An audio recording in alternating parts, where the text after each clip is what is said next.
Merci beaucoup, Monsieur le Président. Et je voudrais commencer ce discours qui va terminer la journée en soulignant l'ironie de la situation.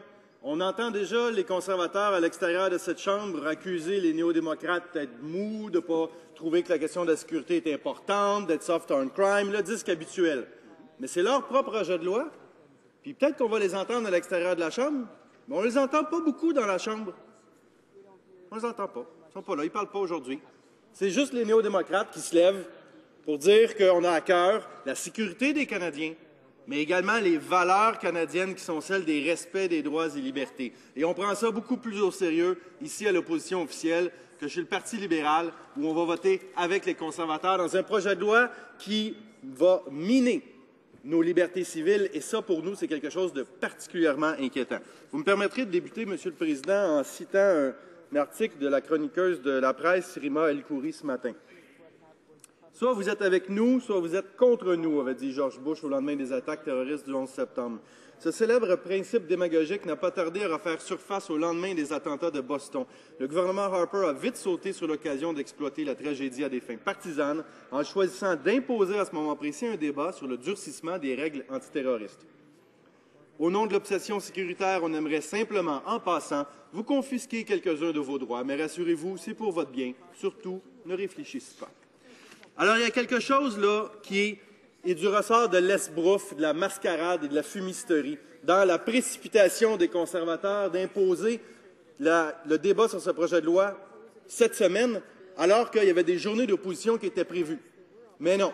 Ce qu'on fait, Monsieur le Président, et c'est tout à fait dans le style du Parti conservateur, c'est du pur opportunisme politique sur le dos des victimes des attentats de Boston, et ça on trouve ça répugnant. Alors, il faut bien savoir le contexte dans lequel on a imposé ce débat-là, parce qu'on voulait éviter, de l'autre côté de la Chambre, bien évidemment, un débat peut-être plus difficile sur la liberté de parole des parlementaires. Et je pense que quelques-uns de mes collègues l'ont souligné, et j'ai posé des questions dans ce sens-là également déjà aujourd'hui. Il faut savoir que les deux dispositions les plus importantes contenues dans S7, qui sont ramenées après des années où la clause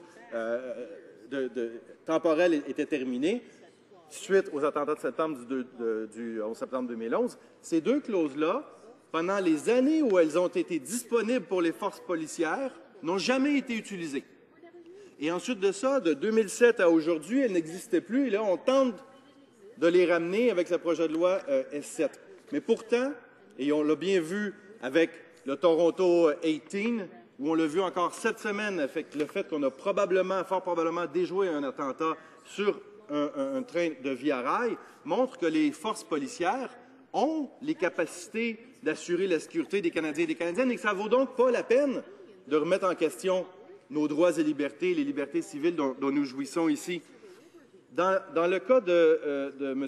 Shihab Essegair, qui a été arrêté dans le dossier, justement, de probable, peut-être, attentat sur un chemin de fer de Via Rail, vous me permettrez de lire un bout de l'article de Christiane Desjardins dans la presse. Un peu plus tôt, ce matin, Maître Roy a résumé les accusations portées contre M. Essegair. Une accusation de complot pour commettre une interférence dans un système de transport en association avec un groupe terroriste.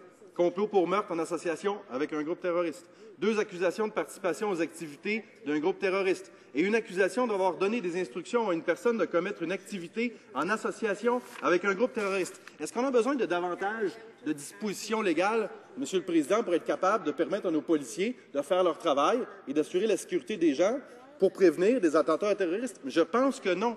Et je me permettrai également de rappeler les propos de Reid Morgan, l'ancien directeur des services canadiens du renseignement de la sécurité, qui avait déclaré pas plus tard qu'en 2010, en faisant référence aux articles qu'on tente de ramener aujourd'hui, mais qui avaient été adoptés en 2001, et je cite, « En ce qui concerne ces 2 dispositions uniquement, je dois admettre que je pense qu'elles n'auraient jamais dû être implantées et qu'elles se sont retrouvées dans la loi en raison des gestes impulsifs pris par le gouvernement après les événements tragiques du 11 septembre. À mon avis, ça a, d'une certaine manière, perverti notre système judiciaire. Je suis très déçu d'apprendre que le gouvernement a choisi de réintroduire ces dispositions. » Et ça, c'est l'ancien directeur des Services canadiens de renseignement de sécurité qui disait ça il n'y a pas plus tard qu'il y a 3 ans. Les policiers et les forces de sécurité ont des pouvoirs tout à fait suffisants pour mener leur travail à bien et n'ont pas besoin qu'on leur accorde davantage de pouvoir. C'est encore M. Morden qui une traduction de ses propos en 2010.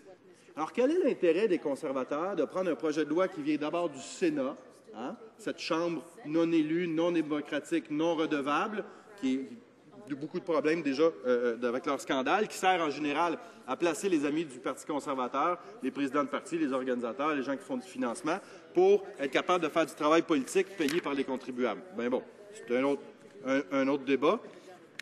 Et comment ça se fait qu'on veut réintroduire des mesures qui n'ont jamais été utilisées, qui sont probablement et qui sont donc inutiles, inefficaces, mais qui minent les libertés dont nous jouissons tous et les 34 millions de Canadiens jouissent? Pourquoi mettre ça en péril pour quelque chose qu'on n'a pas besoin et qui ne marchera pas?